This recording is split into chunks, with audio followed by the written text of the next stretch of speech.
Mr. Speaker, I come to the floor today as the House has adjourned because on Monday, a very important hearing, the first of its kind in 2 decades, a hearing on statehood for the District of Columbia will take place in the Senate of the United States.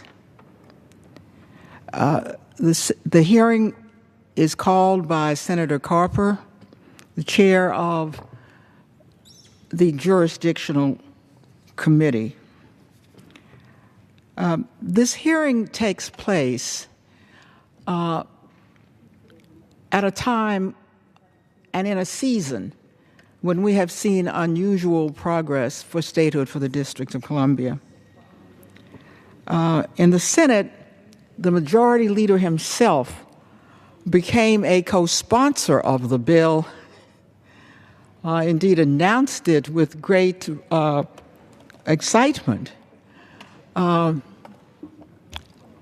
unusual because the majority leader of the Senate co-sponsors very few bills. The top leadership of the Senate are sponsors of the bill.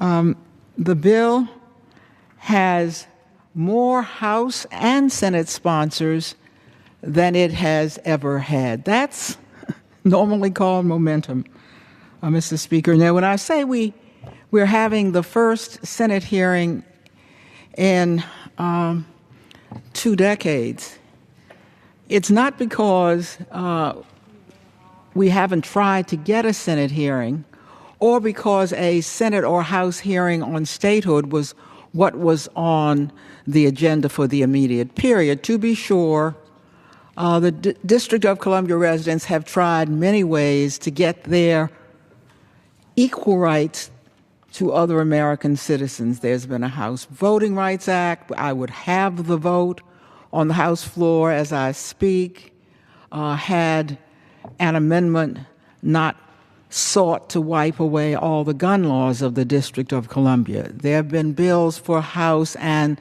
Senate votes. There have been bills for budget autonomy, and we still seek budget autonomy. Through all of this, we have always sought statehood for the District of Columbia because, Mr. Speaker, there is no way for the district to get the same rights that every other American has without statehood. And I will go into that a little later. Our bill, the hearing is entitled Equality for the District of Columbia, discussing the implications of S. 132, the New Columbia Admissions Act. That is the companion bill to my bill here in the House, H.R. 292. I want to take a moment just to thank Senator Tom Carper, who is the new chair of the Committee of Jurisdiction, the Senate Homeland Security and Government Affairs Committee. And as you might expect, that committee has a lot on its plate, and yet in only his first term as chair, Senator Carper has made many strides forward. It's always been very helpful to the District of Columbia, and now culminates the work that he and I have done in the Senate with a hearing that we of course requested, but a hearing that he had to find time for on a very busy agenda. I cannot thank him enough in the name of the people of the District of Columbia for affording us the opportunity to be heard.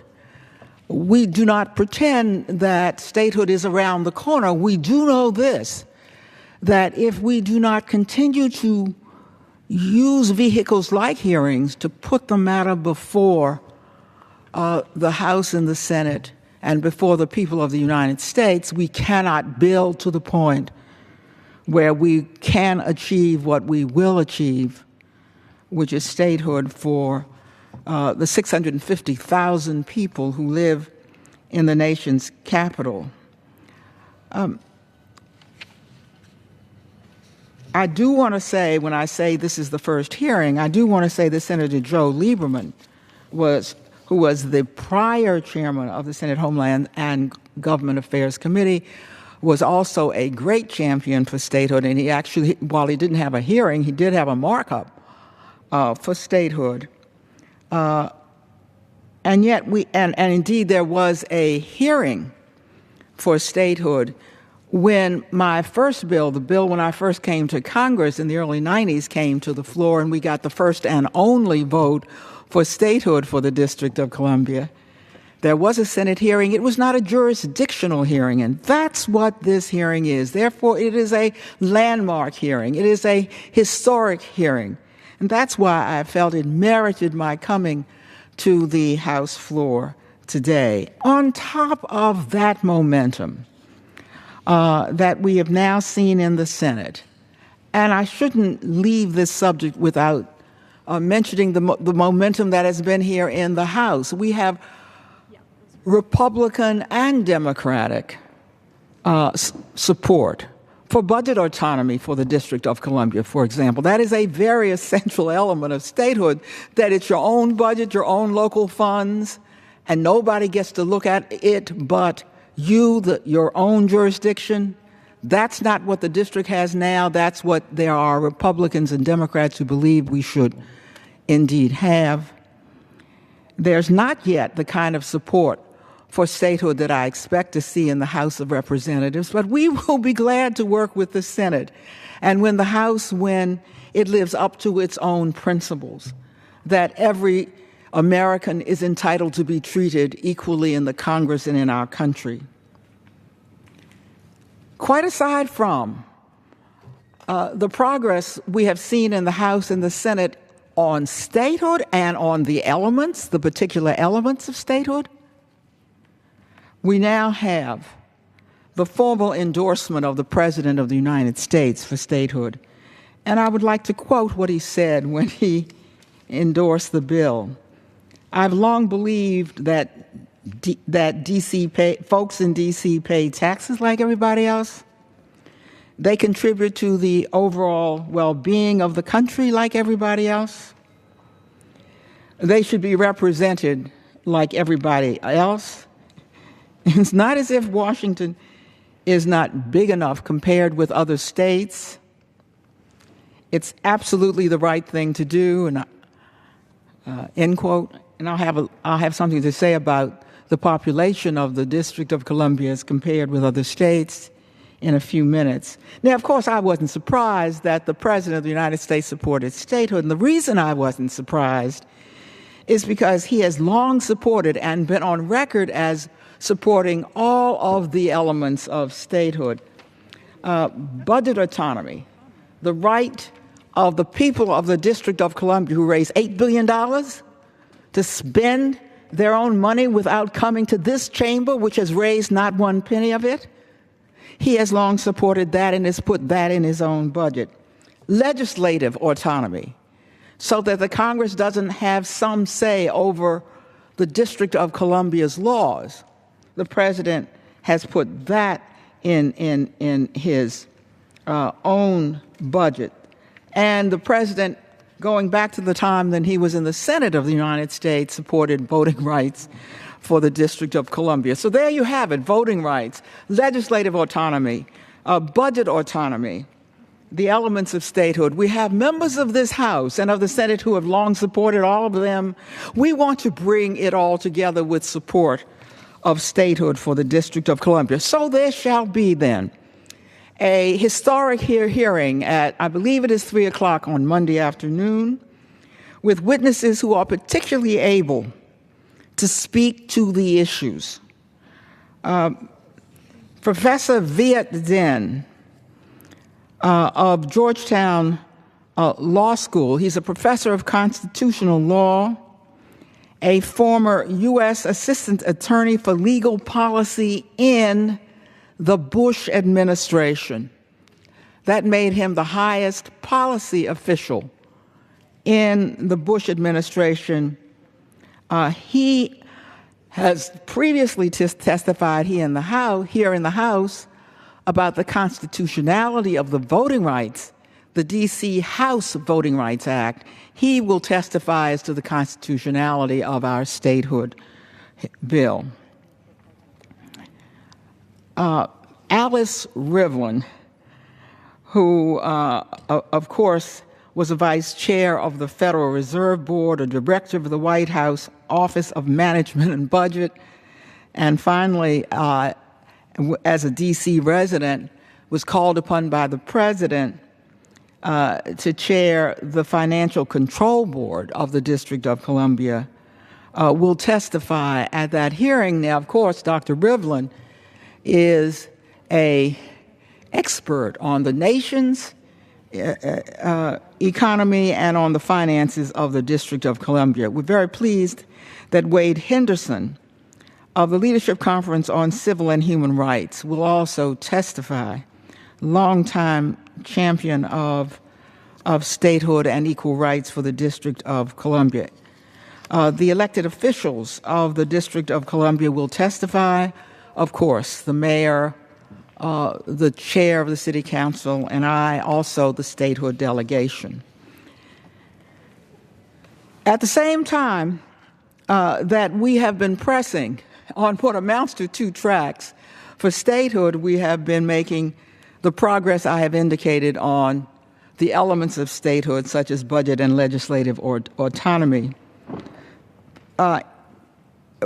In this House, we've got to work on what we need to work on all at the same time. There's no sequential matter when it comes to the many rights that the residents of the District of Columbia are denied.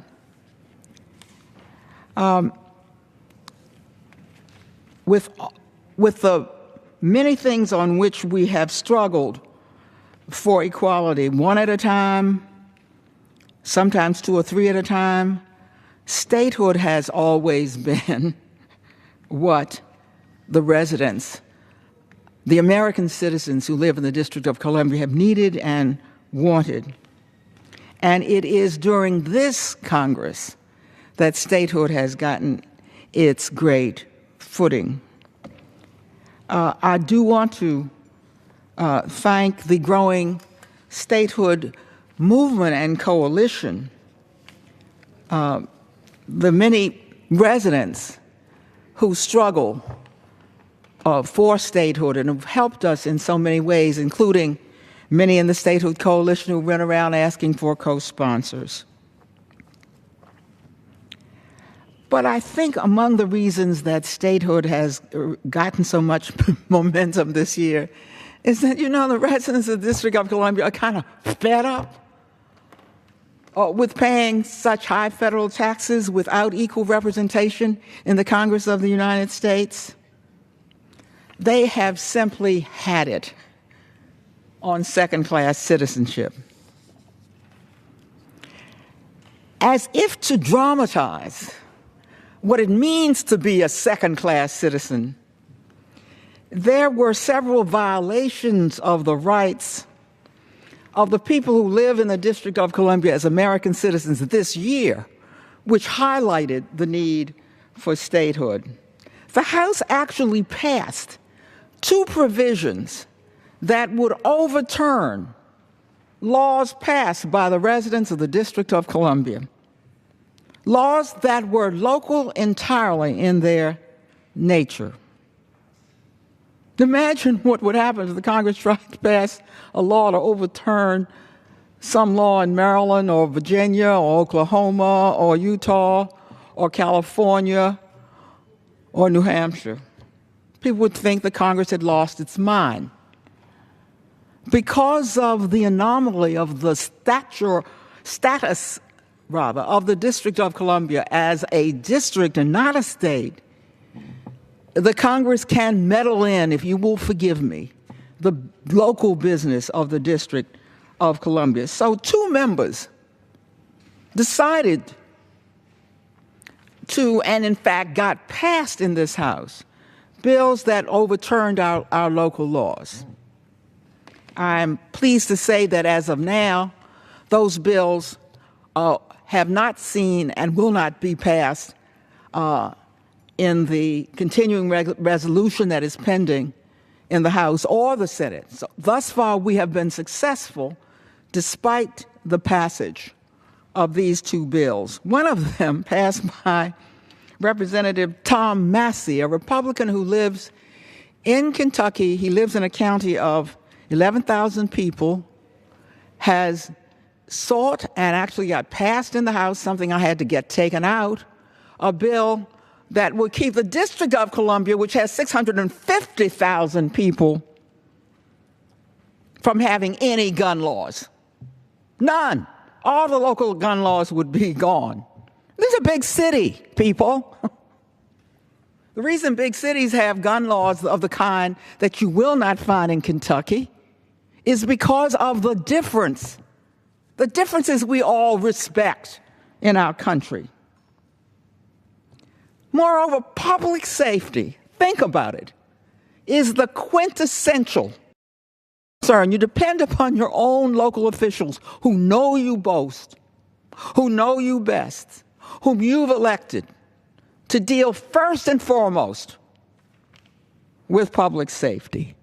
Nobody will try to tell somebody what to do about public safety in its own district. And yet, that's what Representative Massey tried to do.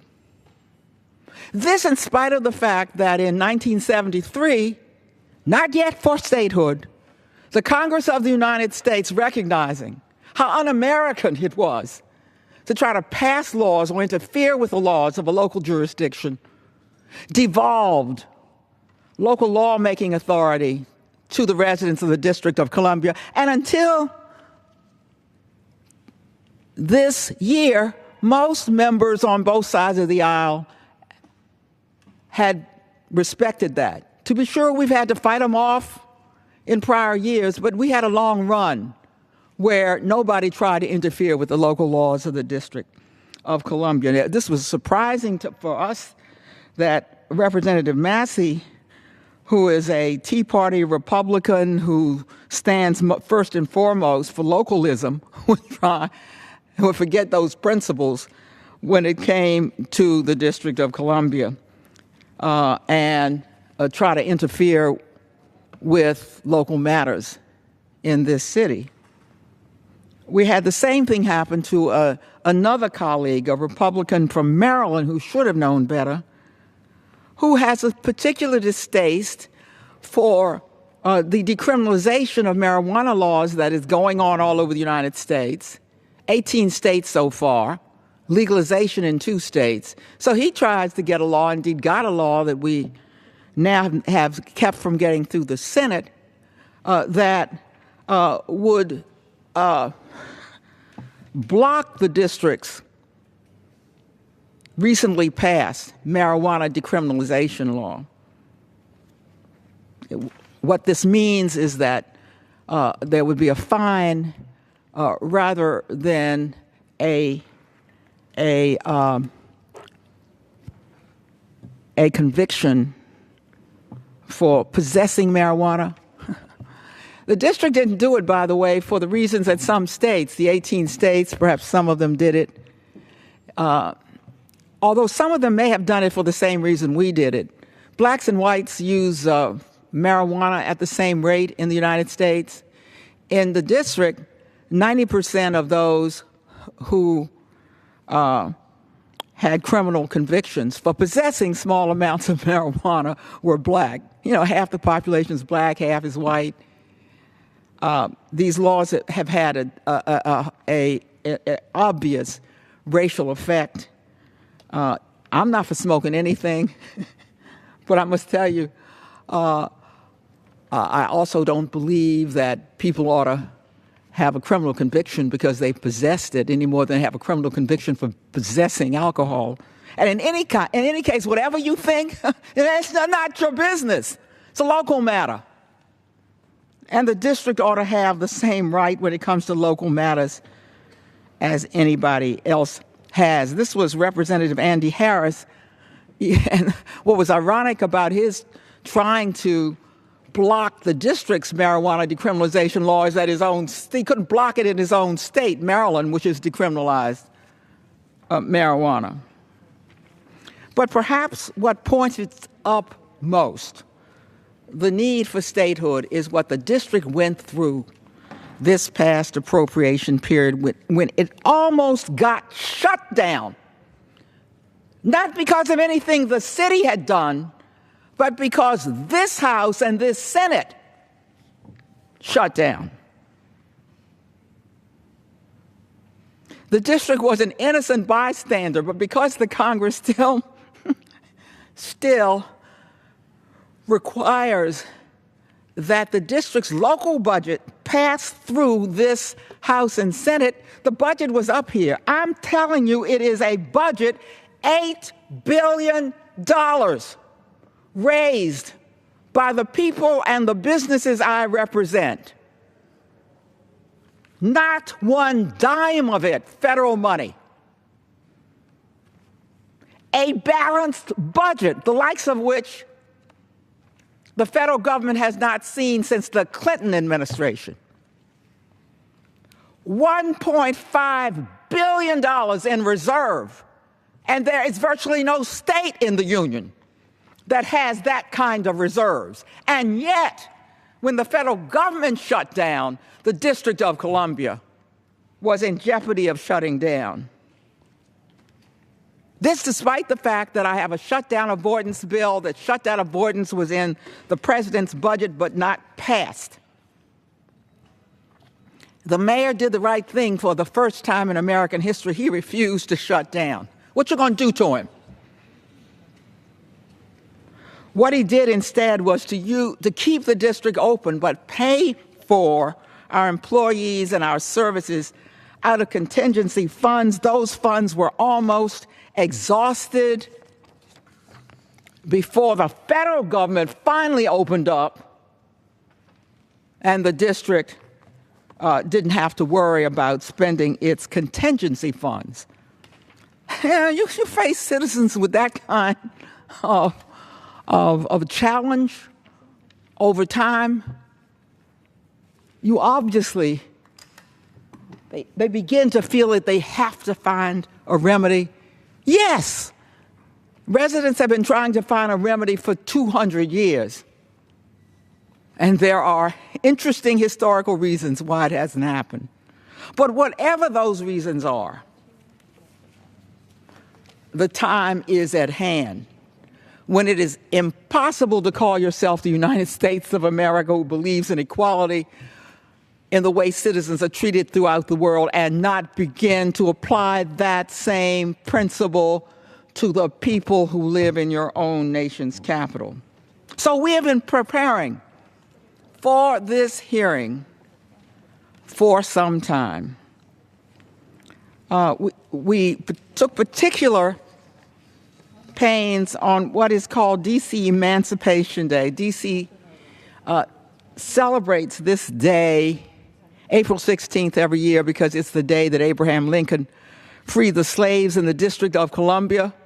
Before the slaves were freed in other parts of the country, is kind of the district's way of saying there's a kind of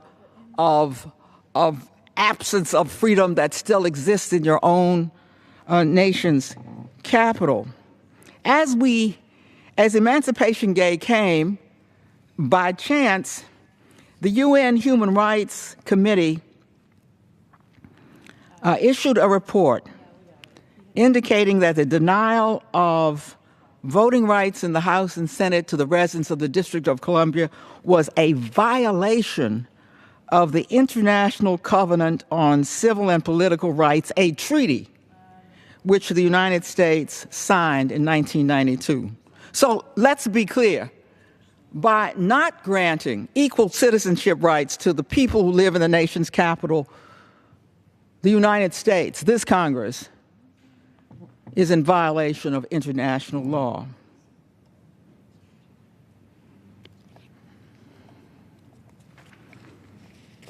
On Emancipation Day, I did not come to the floor to speak about the slaves.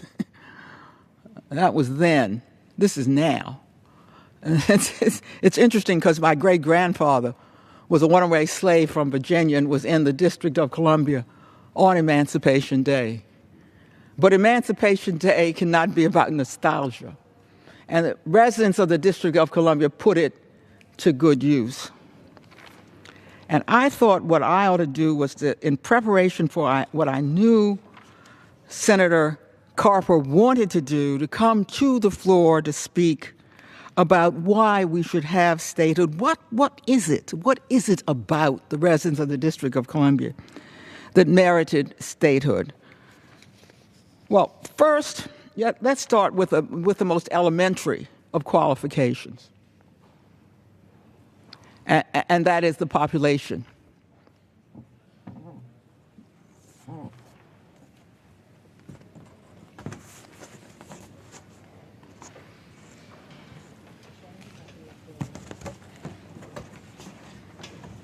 Yes, this is a city.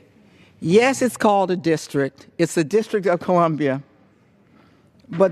And yes, we have a population equal to, but in this case, larger than, the population of two states that have two senators, and by the way, one member to represent the entire state, just like I represent the residents of the District of Columbia. Vermont and Wyoming. One in the West and one in the East. What does that say to you? It said the framers believed in equality. They wanted everybody to have representation in the House and the Senate. And when there was a dispute between the large and the small states, they made a compromise and gave the small states equal representation in the House and what amounts to per capita representation here. So there's no question that you have enough people here. Now, I've mentioned these states because we are larger than those states, but there are half a dozen states which have population about equal to the District of Columbia. That's the first qualification.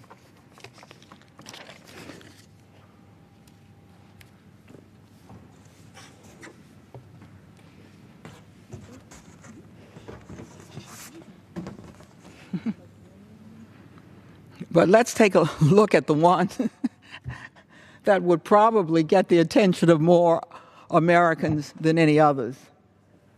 And that is the taxes paid. On our license plate, you will see the words taxation without representation.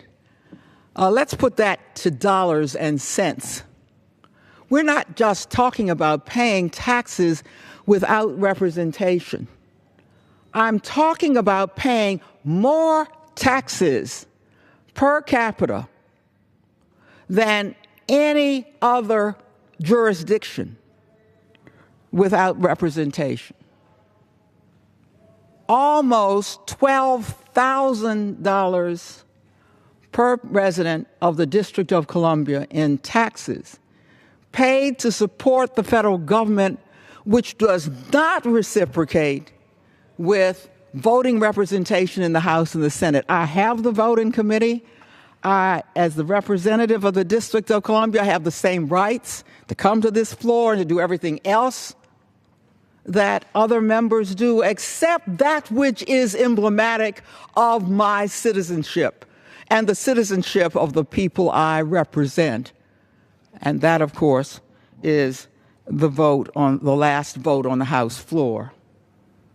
$12,000. Now, I have not, this is simply a graph to show you the vast differences in taxes per capita paid throughout the United States.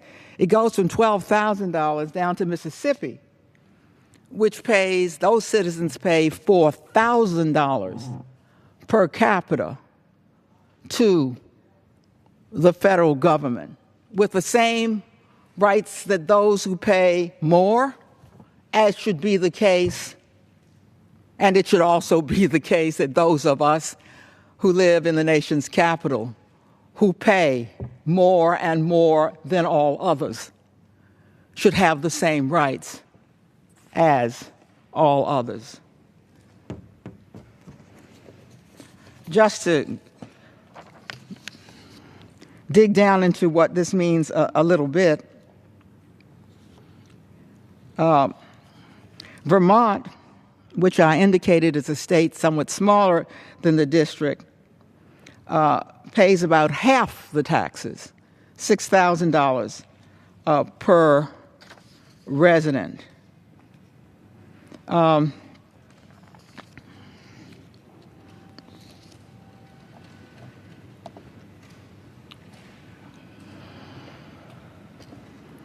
Wyoming pays $8,000 per resident. These are both compared to our $12,000. California, if you look at the large states of the Union, pays $8,000 per person compared to the District of Columbia's $12,000 per person. But perhaps of all of the qualifications,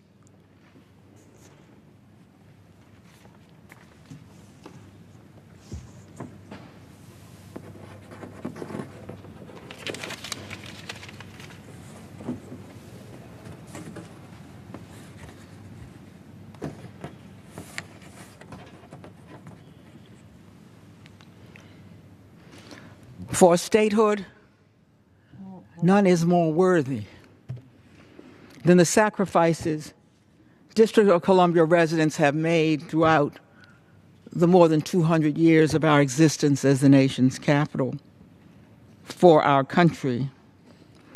In the wars of the United States, often suffering casualties above and beyond those of states that are considerably larger in population than the District of Columbia.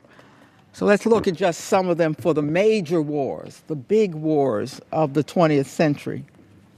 World War I, more casualties than 3 states of the Union. World War II,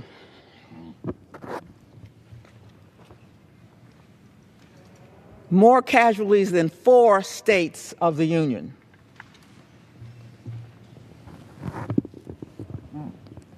The Korean War, more casualties than 8 states of the Union. The Vietnam War, more casualties than 10 states of the Union.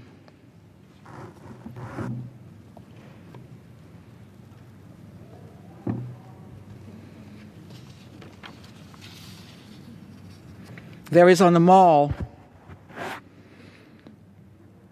a memorial for the 635 D.C. residents who died in World War I.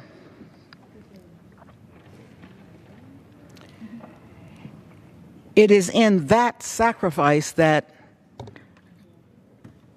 we feel most dishonored as a jurisdiction. How could our country continue to send our residents to war without granting those who go to war, often to get rights for others, the same rights that we afford every citizen of our own country?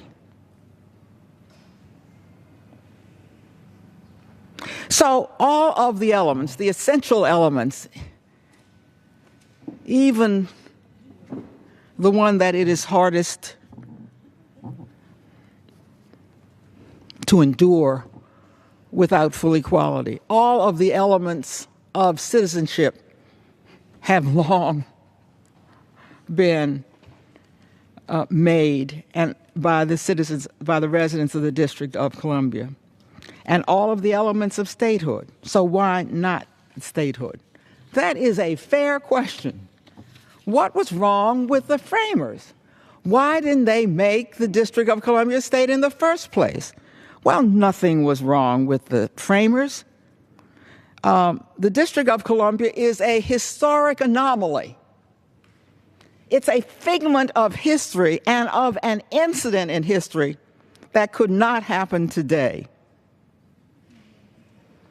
The reason the District of Columbia is not a state is an accident of history and an accident that must be corrected. The accident came out of the meeting of the Continental Congress in Philadelphia in 1783. There were some angry Revolutionary War soldiers, and so they did what citizens do. They went, I must say, not only to petition the Continental Congress, they brought their guns with them. And while it is not said that a shot was fired, they did point their guns at the windows where the Continental Congress was meeting. Well, the Pennsylvania and the Philadelphia authorities didn't know what to do. They didn't want to go out after the Revolutionary War heroes. So the Continental Congress says, we better get out of here. So they fled Philadelphia. Well, that stuck in the framers' minds. So, oh my goodness, states are not going to protect us, so I guess we must have a district that is controlled entirely by the federal government. Well, when I say that it is an accident of history, do understand that that history is long gone. The way in which we protect the nation's capital today is the way it would be protected in the event of statehood. You know, the federal government, to be sure, and the District of Columbia government, after all, it's the same city as far as we're all concerned, get together to protect the district, whether it's from 9/11 or from any other threat. So you can't rest then on any notion that the framers intended to have any residents who did not have equal rights. The existence of a jurisdiction that did not have full and equal rights was not in the capacity of the framers to envision. Those who fought the Revolutionary War lived in the nation's capital, then parts of Maryland, Virginia, which became the nation's capital. The brilliant framers realized that they did not have all the answers. They had every reason to think that this would be fixed. And one reason we know that they understood that things could get fixed, and shame on us that over 200 years we haven't fixed this moral outrage. One reason we know that they understood it could be fixed is what they did do to make the residents of the nation's capital equal in the first place. During the 10-year transition from the territory in Maryland and Virginia, which was to form the nation's capital, they did not want those residents to be left without their equal rights for even 1 second. So while they had jurisdiction, they saw to it that during that transition period, when they weren't really a part of Maryland and Virginia and weren't really a part of the new capital, they would retain their rights. Those people who lived in Maryland and Virginia on their way to becoming the nation's capital still voted in those two states and had every single right preserved until jurisdiction passed to the United States Congress. And that's when tyranny set in. The tyranny of not having that representation carried over into and under the jurisdiction of the Congress. All the people of the District of Columbia in 1801, when we became the nation's capital, went into the streets to demand their rights, and they have been in the streets ever since, demanding their full rights as any red-blooded Americans would be. Well, Mr. Speaker, we have tried every route, some of it more gradual than others, to obtain our full rights as American citizens. We've tried voting rights for the House, voting rights for the House and Senate, all kinds of other ways, budget autonomy, legislative autonomy. Even if we had gotten those, they would have been insufficient, but it says everything about the shortcomings of the Congress, that even those insufficient routes to statehood are not yet a part of our law. So this year, there will be a full jurisdictional hearing. And that hearing will take place next Monday.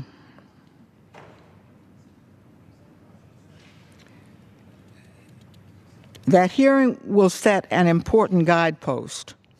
It will educate many in the Senate and House and many in our country about what the people of the District of Columbia, the nation's capital, do not now have and what they are entitled to. There can be no doubt that no American would believe that those who pay taxes like they do should not have the same representation in the House and Senate that they do. There isn't any American who would say that the funds that are locally raised in your local jurisdiction should come to the Congress of the United States for any reason. So I do not believe that our problem lies with the people of our country. I do believe that many of them are not fully aware that their own capital is less free than any part of our country. So that what we will hear on next Monday is not all the moral reasons, some of them, of course, but also the reasons that go to our creed as Americans and go to practical matters, such as whether the government should be able to close down the District of Columbia when they have a disagreement at the federal level among themselves. We will hear the practical reasons, not only the moral reasons for statehood. So, Mr. Speaker, in the name of the people I represent, perhaps even more so, in the name of the by now hundreds of thousands of American citizens who happen to live in the District of Columbia, who went to war for their country, Germany, in Vietnam, in Afghanistan, and Iraq, but never came home. In the name of those who will once again protect our country now that the President has indicated that we ourselves must take on the fight against ISIS. On this 9/11, as we remember those innocents who died simply because they happened to be in New York and Pennsylvania, I ask, Mr. Speaker, that the Congress remember the 650,000 people who live in the nation's capital are proud of their residency in the District of Columbia, many of whom, like me, a third-generation Washingtonian, are proud of her lineage in the nation's capital. In the name of all those I represent, I ask for statehood for the District of Columbia so that our residents may have equal citizenship rights, those same rights which led the founders of our country to create the United States of America. I thank you, Mr. Speaker.